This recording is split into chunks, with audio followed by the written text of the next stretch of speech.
Alright guys, so today I'm going to review Allan Thrall's latest video, How to Deadlift 5-Step Deadlift 2022.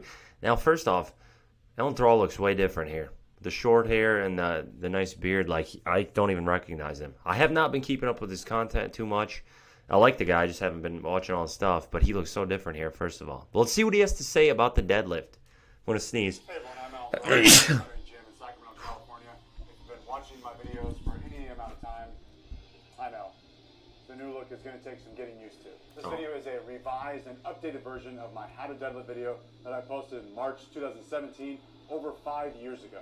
In that video, I taught you the 5-step deadlift setup that I learned when I was a starting strength coach. Since then, I've learned some new One sec, guys. tips and cues, and I've developed an eye for certain things after working with billions and billions of lifters here at Untamed Strength, as well as at seminars alongside the Barbell medicine crew. Alright, let's go ahead here. For the deadlift like a black cloud, because I often find myself clearing the bad reputation that surrounds the deadlift. And me and the deadlift are tight, so I take offense to that. Maybe you yourself are feeling a bit hesitant to start deadlifting because you've heard things like, the deadlift is dangerous. The deadlift is bad for your back. The risk to reward ratio is just not worth it. Or maybe you've even heard the barbell deadlift is not for beginners. The deadlift is not bad for your back. In fact, deadlifting will strengthen your back. Regularly performing deadlift Okay, this stuff's fairly common sense. I'm going to move ahead. will only not pushing the deadlift to the intensity and frequency that powerlifters are. So yes, there is some risk of injury associated with nearly any form of physical activity, but completely avoiding that and being sedentary comes with an even longer list of harmful risks. Relatively speaking, Alright, that's talking about how the deadlift isn't super dangerous, which, I'm just going to go ahead from that part. Let's see what he this is says. John. John is going to demonstrate the 5-step deadlift setup. Step number 1, stand with your shins 1 to 2 inches away from the barbell. Do not move the barbell. Step number 2, bend over at the waist. Okay, so first of all, yeah, like aligning yourself a couple inches from the bar, spot on cue. Now, I personally just like to go with the cue of align your feet or align the bar over your midfoot. So it's the same thing, but people do not line your the bar up right against your shins. It's going to cause the bar to run into your shins, get kicked out in front of you. It's not ideal. So this is going to have to be a little different depending on your proportions. So it's not necessarily a one-size-fits-all, but generally, for the majority of the population, start with the bar over the midfoot, a couple inches from the shins. But obviously, leg length and arm length and torso length can all play a role in making slight adjustments to that depending on the lifter. Let's keep going here. Place your hands on the bar just outside of your legs. Do not move the barbell. Step number Place the hands just outside of the legs. Again, pretty simple cue, but I agree with that.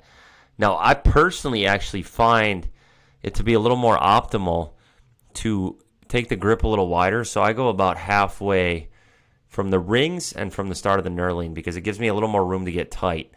But generally, I like where he's set up here. That's again, going to be ideal for most people. I just like to give myself a little more room to clear my knees with my arms.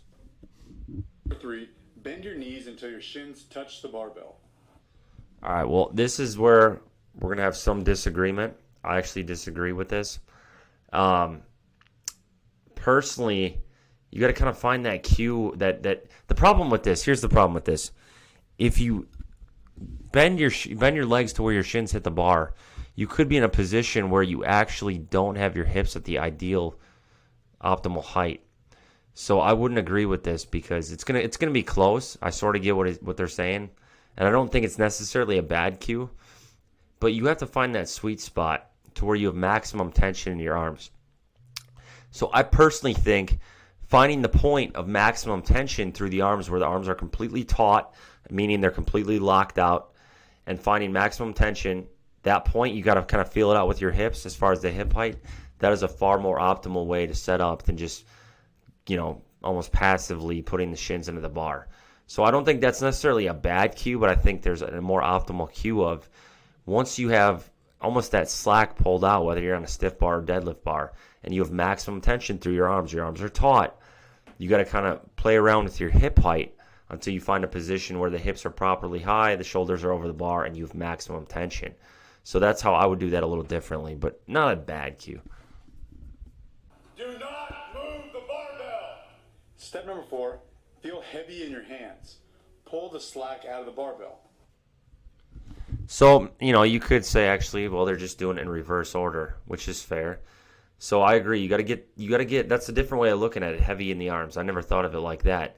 I just try to get the arms as rigid as possible and get that maximum tension. So it's just a different cue as far as the maximum tension.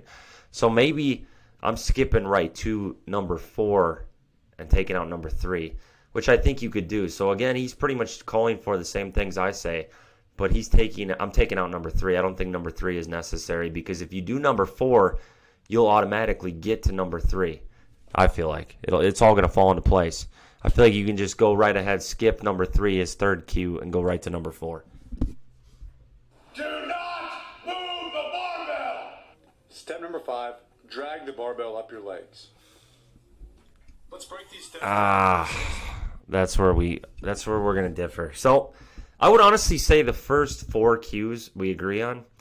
Dragging the bar on the shins, I disagree with, because you don't actually want to create friction against the shins.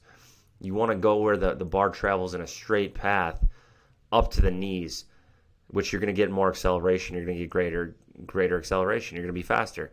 So I don't actually purposely like dragging the bar on the shins. It's not going to be the most explosive way to pull. And I think that's a cue that could throw a lot of people off. I never cut my shins up on deadlift. With sumo, it's more likely you're going to do that because you have to keep a more upright position, keep your weight back further. But I don't think that's going to be optimal for conventional in particular. Each more in depth. Step number 1, shins 1 to 2 inches away from the barbell. Before setting up to the barbell, let's discuss stance width. The preferred hand width is shoulder width apart, hands and arms hanging right below your shoulder joints, parallel with each other. If your hands are shoulder width apart, your feet need to be narrower than shoulder width. Also, point your toes out slightly. More on this later. Placing your shins 1 to 2 inches away from the bar will ensure the barbell starts over the middle of your foot, not over your toes. So I would actually go with a starting position somewhere in between both of those. What he just showed, what he's showing here, and what he just showed. I would get almost in between that. And this is the problem though. This actually isn't like over his toes. Depending on how long his tibia is, this might be the optimal position, because if you have a longer tibia, you're going to get more forward shin angle, and you're going to need to do that. So I don't necessarily think this is actually almost closer to where I line up with the bar, but it could be that my tibias are longer and I have more of a forward shin angle. But I agree with pointing the toes out a little bit. That's also what I do. It's just going to feel more natural and allow your hips a little more room to open up. And I also agree with having the arms wider than the feet. Not over your heels. This entire setup essentially places the barbell over the middle of your foot where you are in good balance. Now, shown here, this is an optimal starting position. So, again, maybe we're just getting at it to the same thing from a different vantage point. But you notice here the main things I'm looking at. Forward shin angle. He's got his shoulders in front of the bar. This is what I talk about, guys. So the shoulders have to be in front of the bar, not in line or behind. Which, if you have the shoulders in this proper position, is automatically going to put your hips in a proper position. Notice as well that he's got his head up. His head up is going to allow him to keep his weight back on his heels more as he goes to lock out. And then positions your skeleton in a way that allows you to pull the barbell in a straight That's a vertical good pull. line against your body. Step number 2, place your hands on the bar. Do not move the barbell! Moving the barbell will render step 1 pointless. Always Agreed. set up to the barbell. Don't set the barbell up to you. When you bend over to No, place your hands on the that's a barbell, great way of saying it. Like, guys, that's why I say that. Like, don't move the bar, because he basically summed it up perfectly. If you move the bar, what's the point of lining up with it? You're just going to throw off your mechanics. So I don't like that whole rolling the bar thing in. The waist, not squatting down with your knees. Push your hips back and let your back round over if it wants. Exactly. Let your back, somebody finally said it, let your back round over on the deadlift. It's okay. Do not squat down into the bar. You're going to throw your whole mechanics off completely. It's okay to round down and grab the bar. To. Step number 3, bend your knees. Put your knees inside of your arms with your shins touching the barbell. Do not move the barbell! Let your knees and shins come towards the barbell. Pointing your toes out, like I mentioned earlier, will guide your knees right inside of your arms. Once your shins touch the barbell, stop. Do not continue to bend your knees and push the barbell away. Do not move the barbell! This step is very important because it's going to set up your hip height. If you followed steps 1 and 2, step 3 should put the front of your knees flush with the front of your arms. This is the correct amount of bend in your legs, and it's the correct height for your hips. So rather than guessing how high or how low your hips need to be, you can instead use your knees inside of your arms as a reference point for a good starting position. If your knees push beyond your arms, your hips are most likely too low. Doing this can push the barbell away from your body. Do not move the barbell! Or they are now in the way of the bar path, and you'll likely clip them on the way up. If the weight is heavy enough, you'll notice your hips rise before the barbell even leaves the floor. You know, I never thought of it like that as far as the knees being in line with the arms. That might be another way to do it, but I just go where there's maximum tension in the arms. Let's see this part, though. Most likely too low. Doing this can push the barbell away from your body. Do not move the barbell! Or they are now in the way of the bar path, and you'll likely clip them on the way up. If the weight is heavy enough, you'll notice your hips. Well, I would argue his hips rose because he sank them a little too low there. But if there's a major hamstring weakness, the hips can rise almost into a stiff-legged position. But most of the time when the hips rise, it's simply because the starting position is slightly off, which right here, it just looked like he had them a little too low. Rise before the barbell even leaves the floor. It is difficult to pick up a heavy barbell if your hips are too low. This puts your shoulders behind the barbell, and consequently, almost all of your body weight is now behind the barbell. If your knees are inside of your arms and your hips are in the correct starting position, your shoulders are actually in front of the barbell. I'd say armpits directly above the barbell when viewing from the side. And conversely, if your knees are behind your arms, your hips are probably too high and you're not going to get as much leg drive as you could be. This might also put your shoulders too far over the bar.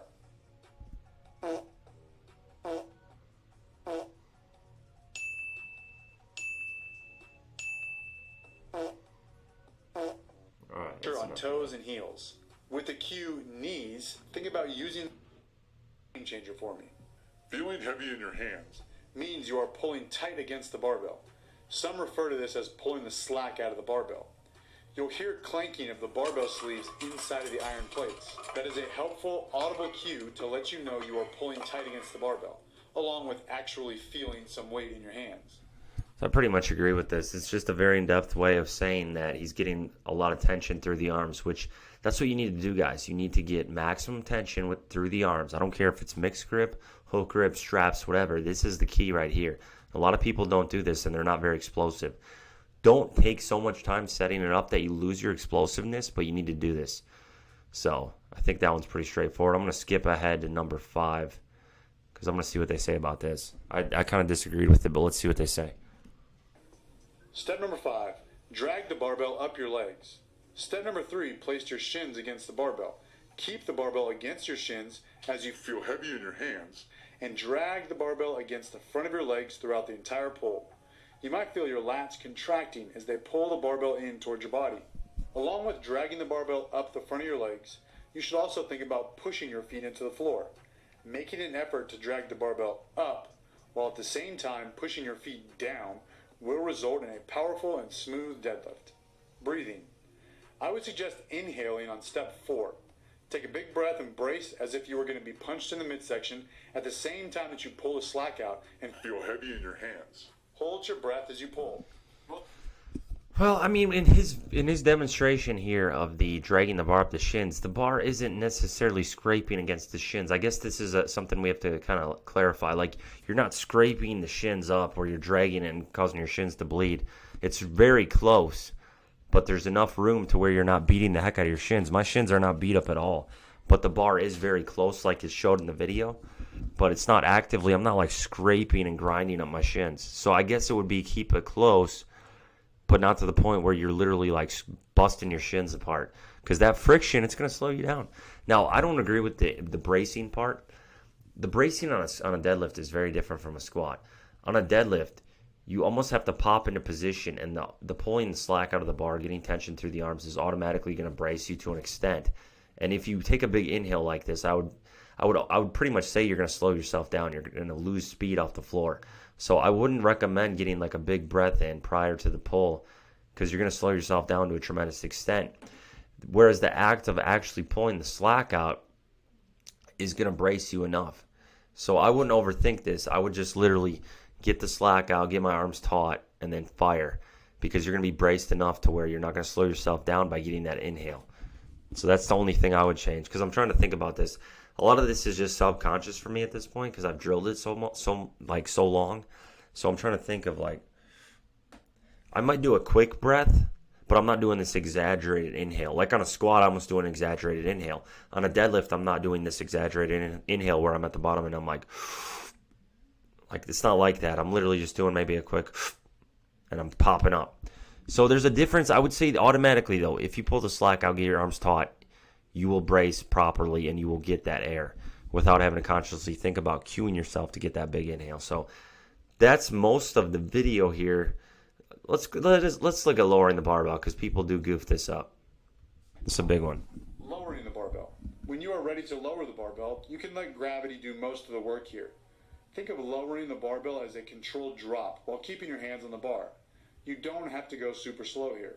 The exact speed that you lower the bar is personal preference. Since you pick the bar up in a straight vertical line, it's best to lower it down the same path.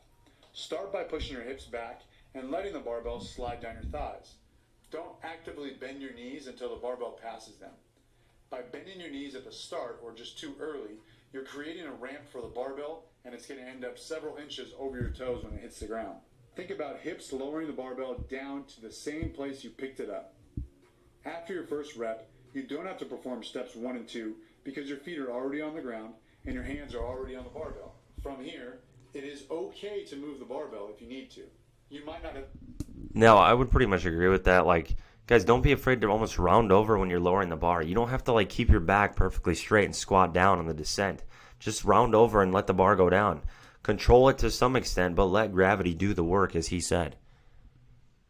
Threaded the hold with a double overhand grip. That is fine and normal. It just means your back and legs are getting strong. It does not mean your grip strength is severely lacking. Let's see what he says about hook grip. Instead of wrapping your fingers around the bar, thumbs on top of the fingers, you will wrap your thumb around the bar, fingers over your thumb. This grip allows both hands to be pronated, which is preferred by some. It can be uncomfortable and it takes some getting used to. If you have small hands, short fingers, or thick palms, it might not work no matter how bad you want it to. Number 3, lifting strap. Let's see that again. Over your thumb. This grip will... Yeah, I would argue that this hook grip setup isn't quite deep enough, but I don't know. Let me see here. Allows both hands to be pronated, which is preferred by some. It can be uncomfortable and it takes some getting used. Now, one thing I'm noticing, honestly, on his hook grip pulls, the bar is rolling at the very top. So I don't know if his hook grip is locked in properly, because here's the other problem with this hook grip setup. The hand is aligned straight with the bar. So I'm going to have to make a hook grip tutorial video. This isn't going to make sense. But the hook is aligned straight with the bar in the palm. If you do that, the bar's going to roll in your hands and tear your hand open at some point. It's going to be way more painful. So the hook grip should be at an angle like this. Should be angled out so the bar is angled across. So I need to make a hook grip tutorial video going over this exact thing, because this could be optimized much better. A lot of people do this wrong, and this is an example. Like the bar is straight across the palm, whereas it should be angled out to prevent rolling. Because you can even see in those video demonstrations, the bar does roll in his hand a little bit. And that's one of the issues we're seeing with this. You'll see it here. Over your thumb. This grip allows both hands to be pronated, which is preferred by some.